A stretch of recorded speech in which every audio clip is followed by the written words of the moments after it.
Welcome to Penrose Learning, where we make understanding easy. You begin by enabling the right permissions and checking buying power. Do that now. Once done, narrow to 1 or 2 liquid underlyings so execution slippage stays low. Next, size positions with a fixed dollar risk and maximum drawdown percent because controlling bet size prevents curve-killing losses. Make sure to note implied volatility relative to historical levels. That determines whether you sell premium or buy spikes.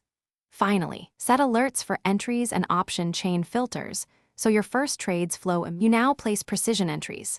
Use limit orders with a preset max slippage and stick to target entry windows to avoid wide spreads. Once filled, commit to a strategy with clear rules, credit spreads or iron condors for income, directional spreads when conviction is high, and lay out your exit plan. During the trade, watch Greeks closely. If Delta or Vega moves beyond your threshold, hedge or roll immediately, and keep a checklist for partial profit taking and automated stop adjustments to lock gains. You finish trades by honoring profit targets and time-based exits so psychology doesn't erode returns. When a trade goes against you, close or roll early according to your rules to preserve capital. Keep reserves for opportunity. Post-session, analyze a concise trade log. Measure slippage, win rate, average return, and correlation by underlying.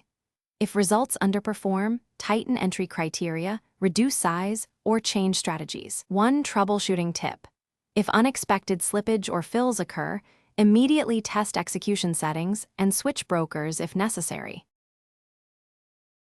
Thanks for watching. If this was helpful, leave a like and consider subscribing. See you next time.